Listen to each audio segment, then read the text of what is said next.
작년 현대자동차 생산직 신규 공채가 10년 만에 있었습니다. 400명을 모집하는데요. 전국적으로 20만 명이 지원을 했습니다. 무려 500대 1의 경쟁률이 있었는데요. 왜 이렇게 경쟁률이 높은가? 일단 현대자동차 생산직 직원의 평균, 물론 평균의 함정이 있지만 평균 연봉이 무려 1억이라고 합니다. 보통 한 근속 5년, 10년이 되면 평균 연봉이 1억인 거예요. 초봉이 뭐 6천, 5천, 6천에 시작을 하니까 평균 연봉이 1억이고 정년이 만 60세 보장이 되어 있습니다. 그리고 자동차를 구입할 경우 2년에 한 번 자동차를 구입할 경우 30% 직원 할인가라고. 정말 대단하죠. 퇴직을 했어도 25%의 그 할인을 받을 수 있다고 합니다. 이외에도 뭐 여러 가지 다양한 너무나 좋은 복지 제도가 있다 보니까 많은 사람들이 지원을 했습니다. 또 이 지원 조건을 보니까요. 남성, 군필의 고졸이면 문턱이 너무 낮은 거죠. 남성, 군필, 고졸이라고 하면 뭐 대부분의 대한민국 남자는 이 정도는 조건을 충족하니까 다 지원할 수 있는 그런 조건이었다고 합니다. 그러다 보니까 이 현대 자동차 생산직이 취업 열풍이 전국적으로 불었습니다. 드라마 미스터 선샤인에 나왔던 그 일본군 쓰다라고 하는 역에 출연했던 배우 이정현 씨도 2024년 기아 자동차, 뭐 현대 자동차 큰 차이가 없죠. 기아 자동차의 생산직에 지원했다가 서류 전형에서 탈락했다라고 하는 SNS를 보기도 했습니다. 아마 우리나라 경제가 지금 어렵고 일본처럼 잃어버린 30년, 초저성장의 시대에 접어들었다라고 하는 그런 분석들이 있다 보니까 안 그래도 어려운 취업 시장이 정말 꽁꽁 얼어붙어 있기 때문에 하면 조금이라도 좀 좋은 직장에 취업을 하려고 하는 그런 열망들이 누구에게나 있는 것 같습니다. 그러다 보니까 극심한 취업난을 뚫기 위해서 청년들이 여러 가지 스펙을 쌓기도 하고 또 스터디를 하고 자격증을 따고 준비를 하게 됩니다. 그래도 취업의 첫 관문이 이력서와 자기소개서, 이 자소서다 보니까 이것을 쓰기 위해 많은 준비를 하게 됩니다.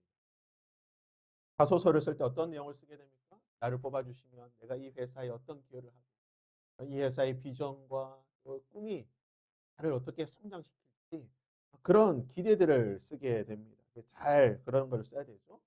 인터넷에 보니까요. 어떤 사람이 자동차 타이어 회사에 취업을 하는데 이런 포부를 썼다라고 합니다.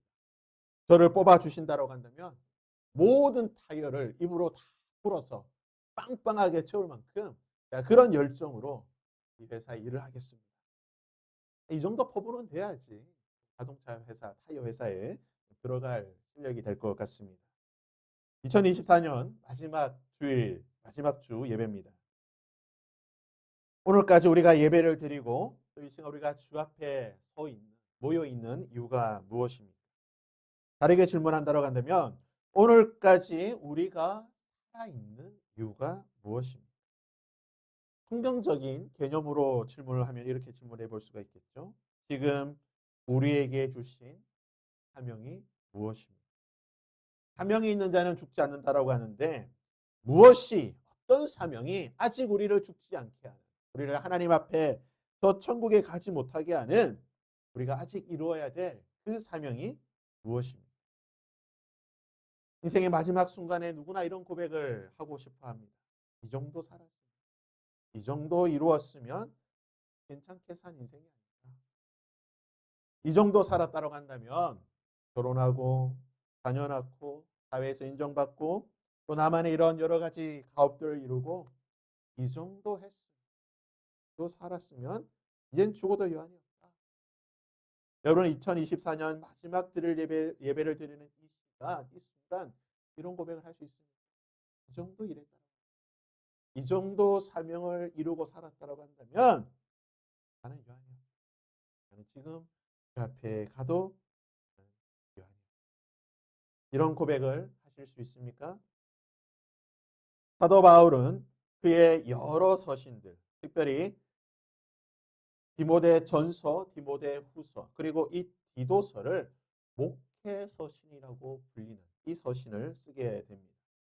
목회서신은 말 그대로 초대교회의 목회자였던 디모데와 디도에게 보낸 바울이 선배 목회자로서 이 두 사람에게 보낸 어떤 충고와 교훈의 그러한 편지라고 할 수가 있습니다. 목회서신은 바울의 모든 서신들 가운데 가장 늦게 나중에 기록된 서신으로 알려져 있는데요.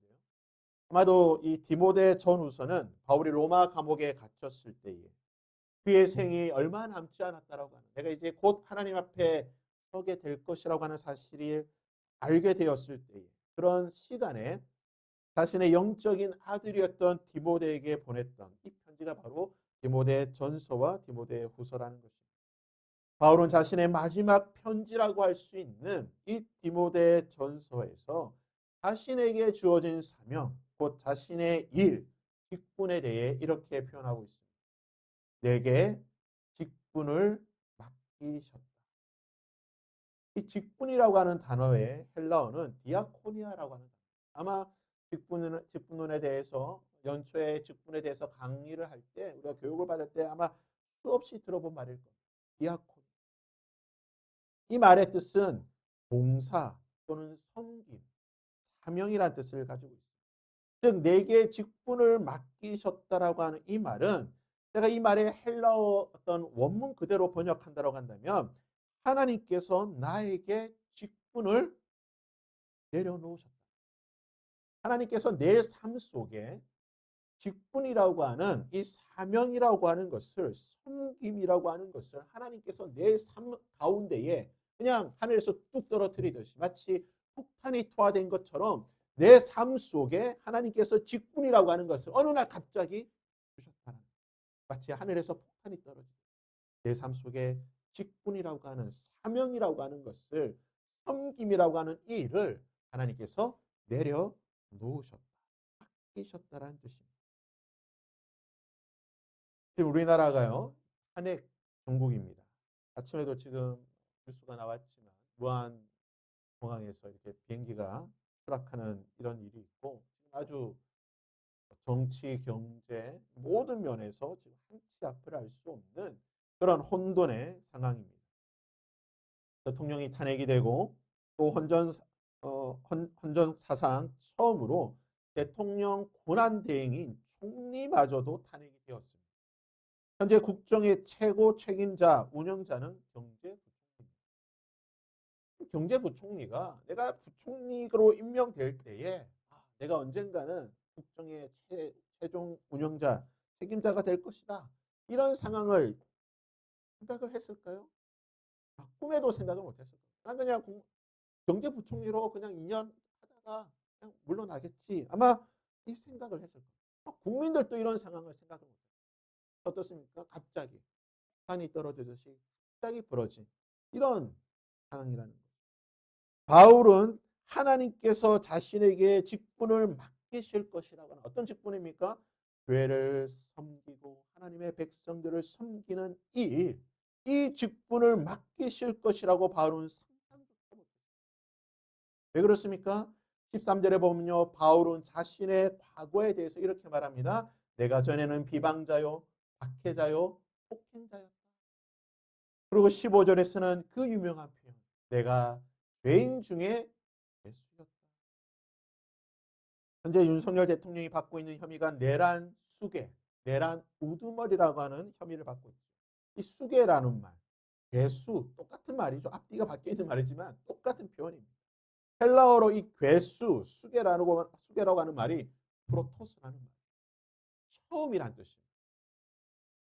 첫 번째란 뜻이에요. 즉 바울은 자신이 모든 죄인들, 이 땅에 있는 모든 죄인들의 순서를 매긴다고 할 때에 자신은 첫 번째 죄수, 모든 죄수 가운데 가장 우두머리, 죄인들의 우두머리, 죄인들의 가장 첫째 가는 죄인이 누구냐? 바로 나. 우리는 바울의 인생을 사도행전을 통해서 알고 있습니다. 그는 초대교회의 집사였던 스데반이 돌에 맞아 죽을 때 그 돌을 던지는 사람들의 옷을 맡고 있던 사람입니다. 그는 스데반의 죽음에 대한 증인이요, 책임자였던 사람입니다. 사도행전 8장 3절에 보면요, 바울이 교회를 잔멸할세라고 기록하고 있습니다. 바울이 교회를 잔멸했다라고 하는데요. 핍박했다는 표현이죠. 이 잔멸이라고 하는 이 헬라어 단어는요. 신약 성경에 이 한 곳에만 쓰이는 단어. 성경에 단 한 번 쓰이는 말인데요. 그 말이 무슨 뜻이냐? 쉴 새 없이 괴롭힌다는 거예요. 쉴 새 없이 위협하고 괴롭히고 핍박하는 겁니다. 마치 달리는 경주마를 위해서 그 기수가 채찍질로 끊임없이 채찍질하듯이 바울은 초대교회와 성도들을 박해하는데 그냥 쉼없이 몰아붙였다. 단 1회, 단 1초의 쉴 틈도 주지 않고 계속해서 교회와 성도들을 박해. 그래서 바울은 자신이 죄인 중에 괴수였다. 나는 죄인 중에 우두머리라고 말하는 것입니다. 이런 바울이 내가 박해했던 그 예수를 믿고 내가 박해했던 내가 쉴 새 없이 그렇게 핍박하였던 교회를 봉사하는 자가 될 것이라고 꿈에도 생각하지 못했습니다. 그는 아마 나는 평생을 교회를 박해하고 나사렛 예수 이단을 믿는 자들을 뿌리째 뽑는 일에 내 인생을 이것이 나의 일이고 이것이 유대교와 하나님을 위한 일이라고 생각하고 그는 이것에 목숨을 바쳐 일할 각오를 하였을 것입니다. 하지만 하나님께서는 이런 바울을 불쌍히 여겨주셨습니다. 15절 16절에 보면요. 바울은 자신을 만나주신 하나님, 예수님에 대해 이렇게 표현하고 있습니다. 그리스도 예수께서 죄인을 구원하시려고 세상에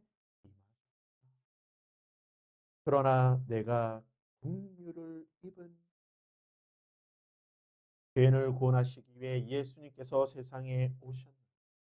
죄인의 괴수된 죄인의 우두머리 된 나를 구원하시기 위해 예수님께서 찾아오셨다는 나에게 찾아오신 예수 그리스도 죄인의 괴수된 나를 구원하기 위해 찾아오신 예수님은 어떤 분이신가?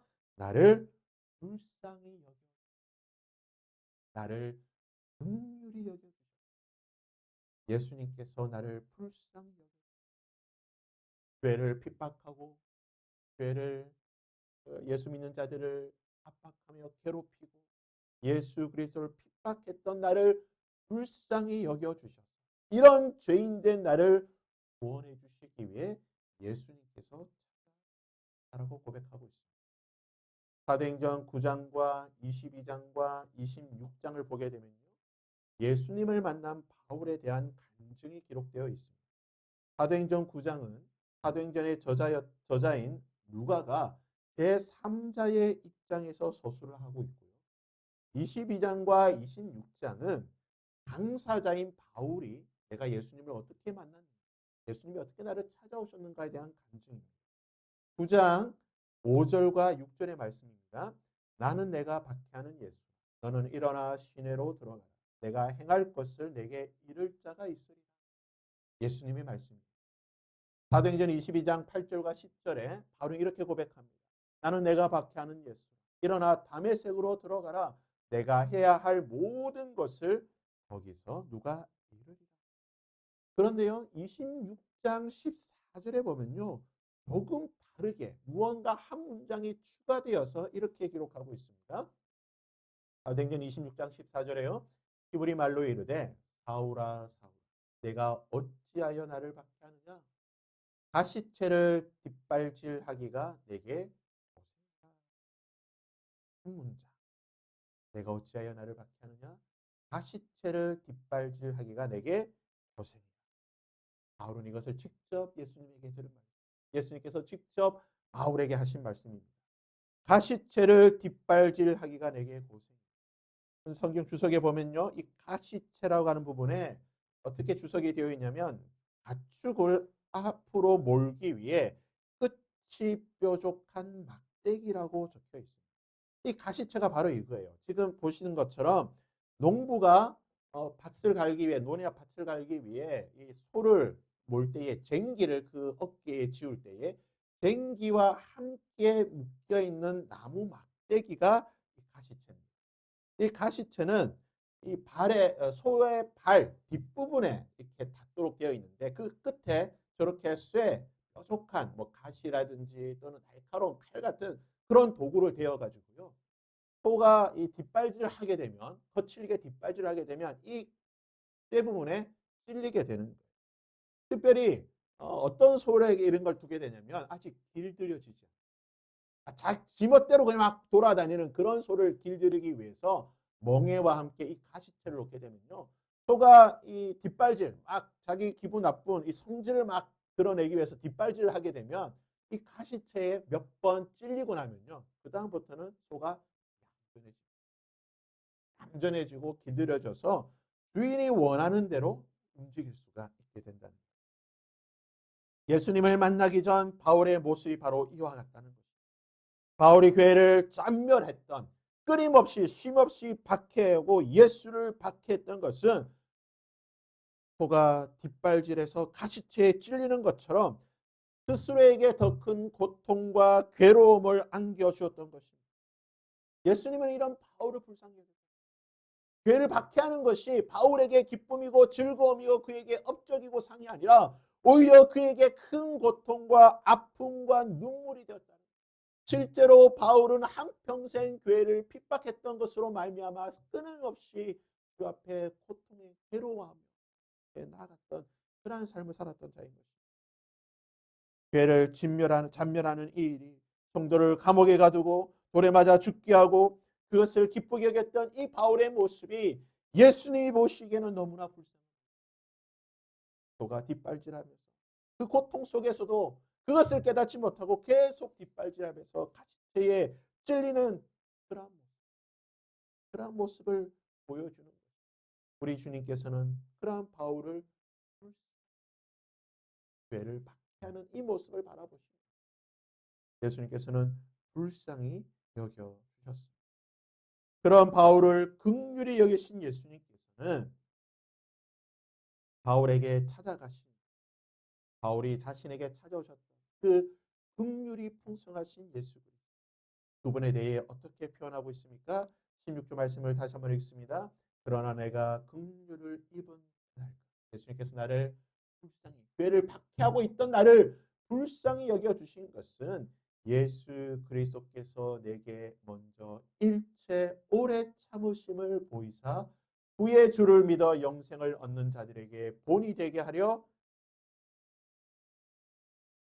예수님께서 바울을 찾아오셔서 불쌍히 여겨주셨던 것은 바로 바울을 오랫동안 참아주셨기 때문에 바울이 교회를 박해하는 것을 보고 내가 나의 교회 이제 막 일어서고 있는 이제 막 모이고 있는 나의 교회를 핍박하는 저 바울을 내가 죽여버려야 되겠다. 버려야 되겠다. 예수님께서 그렇게 하지 않으시고 어떻게 하셨습니까? 먼저 일체 오래 참으셨다고 예수님께서는 바울을 오랫동안 참아주셨습니다. 비방자였던 바울의 모든 말과 생각을 오랫동안 참아주셨습니다. 교회를 잔멸하고자 했던 박해자였던 바울의 이 모든 계획을 우리 주님께서는 집집마다 돌아다니며 예수 믿는 자를 끄집어내어서 색출해내어서 괴롭히고 심지어 죽음에 내몰았던 이 바울의 폭행자였던 바울에 대해서 예수님께서는 오래 참아. 왜 예수님께서 이렇게 오래 참아주셨어요? 우리 교회를 핍박하도록 많은 사람들을 순교의 자리로 나아가도록 이렇게 핍박하는 바울을 왜 예수님께서 오래 참아주셨습니까? 주를 믿어 영생 얻는 자들에게 본이 되게 하려 바울의 삶이 본이 되게 하기 위해 바울을 본보기로 보여주시기 위해 우리 주님께서 오래 참으셨다는 것입니다. 흔히 말하는 시범 케이스라고 하죠. 군대나 또는 직장 이런 조직 사회에서 시범 케이스로 걸리게 되면요 상당히 안 좋습니다. 왜 그렇습니까? 가장 엄격하게 어떤 법이나 또는 규칙을 적용하기 때문이죠. 지금처럼 시국이 안 좋고 사이가 어려울 때에 공직사회 기강을 잡기 위해서 시범 케이스로 몇몇 경우를 잡죠. 그래서 본보기를 보이는 거예요. 똑바로 안 하면 이렇게 된다. 똑바로 하라. 어떻게 보면 지금 한덕수 총리가 탄핵된 것도 시범 케이스인 거죠. 민주당 입장에서는 우리 말 안 들으면 누구든지 내가 끝까지 국무위원 전부를 탄핵시키는 한이 있더라도 탄핵시키겠다. 그래서 지금 최상무 경제부총리에게도 지금 케이스인 거예요. 말 안 들으면 지금 저렇게 된다는 것을 보여주는 거죠. 시범 케이스라는 거예요. 모든 믿는 자들에게 본이 되기 위해서, 본보기 시범 케이스로 보여주시기 위해서 예수님께서는 바울을 불쌍히 여겨주시고 오래 참아주셨다는 겁니다. 그런데 여기서 말하고 있는 본보기 시범 케이스는요, 부정적인 의미가 아니라 긍정적인 의미의 그런 표현인 것입니다. 바울 같은 자, 가장 악독한 방법으로 교회를 참멸하였던 바울 같은 자도 예수님께서는 불쌍히 여겨주셨고 오래 참아주시고 구원해 주셨다. 바울 같은 자도 예수를 믿고 회개하고 하나님의 백성, 하나님의 교회 공동체가 될 수 있다라고 하는 이 사실을 예수님께서는 보여주셨다. 내가 바울 같은 자, 나를 핍박하는, 나의 교회를 핍박하는 바울 같은 자도 사랑한다. 내가 누구를 사랑하지? 너희들을 다 사랑한다. 내가 모든 자를 사랑하고 내가 너희들 모두를 나의 교회의 일원으로 받아들일 수 있다고 하는 이 예수님의 사랑, 예수님의 긍휼, 예수님의 은혜를 보여주는 그러한 본보기로 택하시고 불쌍히 여겨시고 사랑해 주셨다는 것입니다. 그렇다면 바울에게 직분을 맡기신 이유, 바울이 하나님의 교회를 섬기는, 바울이 교회 공동체의 일원이 되어 교회에 봉사하는 이 직분을 맡은 이유가 무엇입니까? 바로 본이 되기 위해, 시범 케이스가 되기 위해서. 바울을 바라볼 때에 나도 예수 그리스도를 믿고 그의 공동체의 일원이, 나 같은 죄인, 바울 같은 저런 죄인도 예수를 믿을 수 있는, 자도 예수를 믿을 수 있는 이런 본을 보여주는 것이 바로 바울의 본이라는 것입니다. 바울의 사명. 이것을 위해 바울이 부름을 받은 것이고, 이것을 위해 예수 그리스도께서 바울을 오래 참으시고 그에게 사명을 맡겨 주셨다는 것입니다. 그렇다면 왜 예수님께서는 그 많은 죄인들 가운데 죄인의 개수였던 바울을 택하시고 이러한 사명, 이러한 직분, 본보기로 삼을 수 있는, 시범 케이스로 삼을 수 있는 이러한 직분을 맡기신 것입니다. 스데반이 돌에 맞아 죽을 때에는요, 바울 말고도 주변에 많은 사람들이 있었습니다. 바울은 그 옷을 맡았던 사람들이고요, 실제로 돌을 던져서 스데반을 죽였던 많은 사람들이 있습니다. 베드로가 설교할 때에 베드로의 설교를 듣고 돌아온 사람들도 있지만 그 마음의 찔림을 받고 분노하여 이를 갈며 바울과 요한을 사로잡고 그를 감옥에 가두었던 수많은 예루살렘 사람들이 있었습니다. 바울이 기세등등하여 가정마다 돌아다니면서 예수 믿는 자를 색출해낼 때 바울 혼자만 다닌 게 아니에요. 바울과 함께 이 수많은 사람들이 기세등등하여 그룹을 지어 다니면서 돌아다녔던 거죠. 바울이 다메섹에 갈 때도요, 그는 홀로 가지 않았습니다. 여러 사람과 함께 다메섹에 예수 믿는 자를 죽이기 위해 갔던 자들입니다. 바울과 바울을 도와주었던 많은 사람들이 있었습니다. 바울과 함께 교회를 참멸하고자 했던, 예수를 박해했던 많은 사람들이 있었는데 왜 하필이면 예수님께서는, 하나님께서는 그 중에서 바울을 택하신 이유가 무엇입니까? 12절 말씀에 바울은 이렇게 고백하고 있습니다. 나를 능하게 하신 그리스도 예수 우리 주께 내가 감사함은 나를 충성되이 여겨 내게 직분을, 나를 충성되이 여겨서 나에게 직분을 맡기셨다라는 것입니다. 예수님께서 바로 택하신 이유는 바울을 충성되이 여겨서 그를 택하셨다는 것입니다.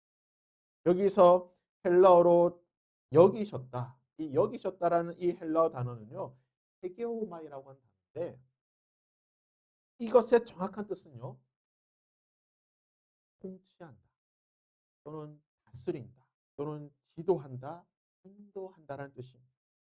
즉 예수님께서 바울을 충성되이 여기셨다라는 것은 바울에게 어떤 충성스러운 성품, 그의 성품이 충성스러운 성품이 있거나 그의 능력이 어떤 충성하는 능력이 있어서 예수님께서 그것을 알아보시고 바울 얘에게는 충성의 성품이 있구나. 얘는 무언가에 정말 충성하는 사람이구나. 이것을 알아보시고 그를 택하셨다는 뜻이 아닙니다. 윤석열 대통령이 대통령의 자리에 오를 수 있었던 비결은요.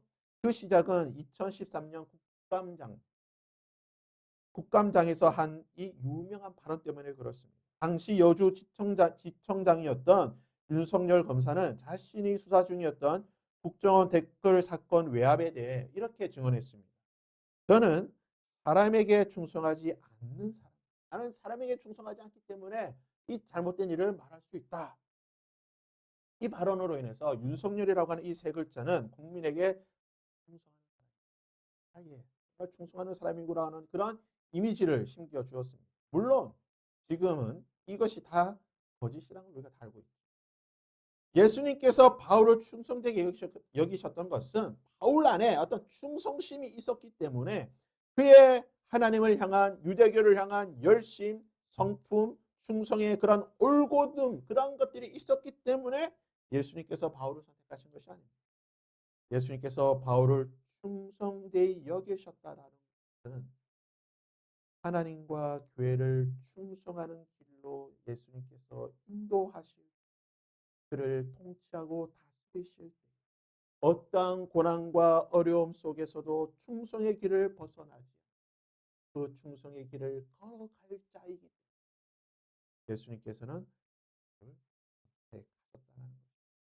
소와 그 멍에를 메고 주인이 이끄는 대로 가는 예수님께서 맡기신 그 사명을 짊어 예수님께서 인도하시는 그 길로 걸어갈 수 있는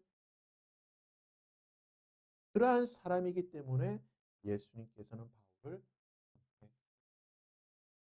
바울은 예수 그리스도의 통치와 다스리심에 순종할 자이기 때문에 예수님께서는 그를 충성되이 여기시고 예수님의 직분을 맡겨주셨습니다.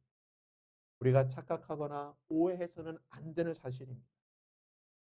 나는 하나님께 충성하는 사람이야. 나의 성품 중에는 나의 어떤 성격 중에는 내가 가진 것 중에는 정말 무언가에 충성하는 변함없는 열정, 나는 변하지 않고 충성하는, 나는 변절하지 않는 그런 올곧은 사람이야. 나는 하나님을 결코 배반하지 않는다. 나는 하나님의 교회에 충성하는, 열심히 봉사하는 그런 열심을 가지고 있는 사람. 나의 마음, 나의 이런 충성심은 변하지 않아. 이런 마음은 우리의 교만이고 나 자신에 대한 오판이라는 것을 분명히 알아야 됩니다. 나 자신에 대한, 나의 믿음에 대한, 나의 능력에 대한 과대평가인 것입니다. 다음 주에 다루긴 하겠지만 데마라고 하는 사람이 있어요. 그는 바울의 신실한 동역자예요. 바울과 함께 1차 전도행을 다녔던 사람입니다. 바울과 함께 감옥에 갇히고 수많은 박해를 받았던 사람입니다. 많은 고난과 박해를 함께 받았던 사람. 그로 인하여서 초대교회는 바울과 데마를 지극히 사랑하였고 그들에게 많은 지지와 격려와 사랑을 베풀어 주었습니다. 하지만 바울이 말년에 썼던 디모데후서 4장 10절에 이렇게 기록하고 있습니다. 대만은 세상을 사랑하여 나를 버리고 데살로니가 대만은 이 세상을 사랑하여 나를 버리고 데살로니가 끝까지 충성하지 못했다는 거예요. 오랜 시간 동안 사탄의 박해와 고난을 견뎌내고 교회의 사랑을 받았던 이 데마가 끝까지 충성하지 못했다는 거예요. 누구도 자신할 수 없다. 누구도 나의 충성심에 대해 하나님에 대한 나의 마음, 나의 열정, 나의 이 충성의 이 마음에 대해서 누구도 자만할 수가 없습니다. 우리가 충성할 수 있는 하나님의 교회, 예수 그리스도의 변하지 않는 그 마음을 갖출 수 있는 단 한 가지의 방법은 예수 그리스도의 통치와 다스리심을 받는 것. 예수 그리스도의 다스리심, 그의 통치가 내 삶을 지배하고 다스릴 때에 우리는 변하지 않는 마음, 그분의 길을 걸어갈 수 있다라는 것입니다. 그렇다면 바울이 자신을 통치하고 자신을 주관하고 자신을 다스리고 자신을 인도하고 있는 예수 그리스도 그분이 어떤 분이라고 표현하고 있습니다. 바울은 도대체 어떤 예수 그리스도를 믿기에 그분의 통치와 그분의 다스리심을 받고 있는 것입니다. 그분의 말씀에 순종하며 끝까지 충성하는 삶을 살았던 것입니다. 17절 말씀인데요. 우리 17절 말씀을 함께 읽어보겠습니다. 함께 했습니다. 시작. 영원하신 왕, 곧 썩지 아니하고 보이지 아니하고 홀로 하나이신 하나님께 존귀와 영광이 영원무궁하도록 있을지어다. 바울이 믿었던 하나님이 누구입니까? 그는 바로 썩지 아니하는 영원하신 왕이었습니다. 바울이 믿고 섬기고 따랐던 하나님은 보이지 아니하시지만 절대적으로 존재하시는 홀로 하나이신 영원하신 왕이었습니다. 바울이 고백했던 바울을 통치하시던 하나님은 바로 홀로 하나님, 온 우주 가운데에 홀로 한 분이신 그 하나님을 바울은 믿고 섬기며 따랐던 것입니다. 그 하나님을 믿을 때 그분의 통치와 그분의 다스리심을 받을 때에 바로 내가 변하지 않는 나를 충성스럽게 여기시고 내가 그분의 길을 갈 수 있다라고 고백했던 것입니다. 사랑하는 여러분, 우리가 오늘까지 살아서 이 자리에 나와 예배 드리는 이유가 무엇입니까? 내가 잘났기 때문에, 나의 믿음이 좋아서, 나 말고는 하나님의 교회를 섬길 사람이 없기 때문에, 그렇기 때문에 내가 지금 이 자리에 하나님 앞에 서 있는 것입니까? 2024년 12월 29일 마지막 주일 예배 자리에 우리가 우리의 모든 삶을, 올 한해 우리의 모든 삶을, 나의 모습을 통하여 예수 그리스도의 본을 보여주고, 예수 믿는 자는 어떻게 살아야 돼? 예수 믿는 자라고 한다면 어떤 삶을 살아야 돼? 예수 믿는 자의 삶이 어떤 것인가를 보여주는 삶을 하나님께서 지금까지 우리의 삶을 지켜주시고 인도해 주시고 붙잡아 주고 계시다. 이것이 우리의 삶입니다. 내가 이 자리에서 예배를 드리고 내가 하나님의 교회를 사랑하고 섬기는 나의 사명이 무엇인가?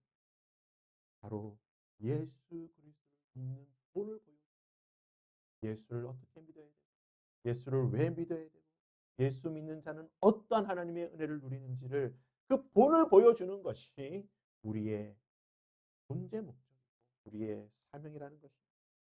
그리고 우리가 이러한 믿음의 본이 되기 위해서는 썩지 아니하고 보이지 아니하고 홀로 하나이신 영원하신 왕 예수 그리스도 그분의 통치와 을 받아야 된다.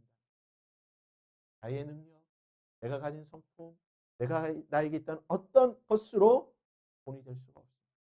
결코 그것을 의지해서는 안 된다는 것입니다.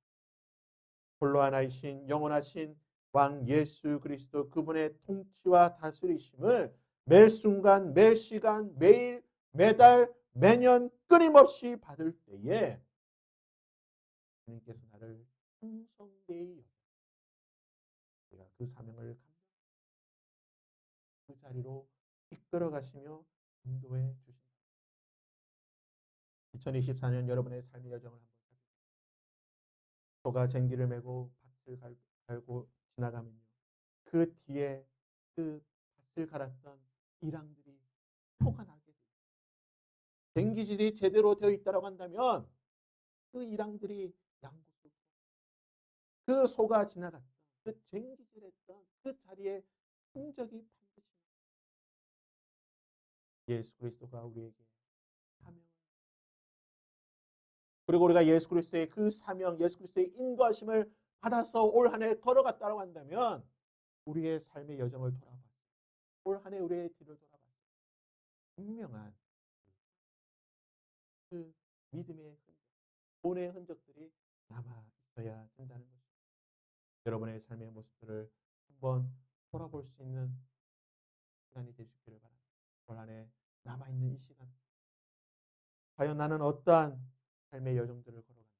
예수 그리스도의 통치와 다스리심을 영원하신 왕 홀로 하나이신 보이지 아니하시는 그 예수 그리스도의 통치와 다스리심 아래 내 삶을 살아갔는지를 돌아볼 수 있는 저와 여러분이 될 수 있기를 바랍니다.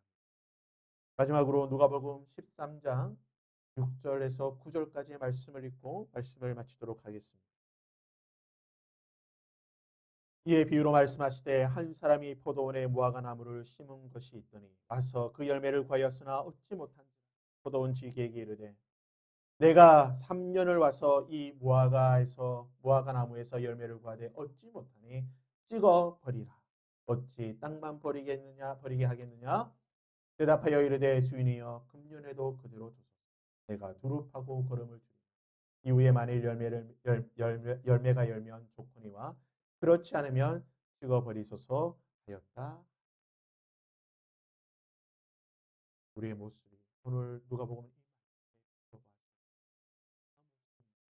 올 한해 우리의 삶이 어떠한 삶을 살고 살았는지 오늘 말씀 우리가 비춰보며 앞에 나아가며 정직하게 오늘 말씀 앞에 반응하는 주님, 올해도 그대로 두시고 다시 한번 두릅하고 걸음을 주어 열매를 맺을 수 있는 내 삶이 되게 하여 본이 될 수, 예수 믿는 본이 될 수 있는 그러한 내 삶이 되게 하여 주시옵소서.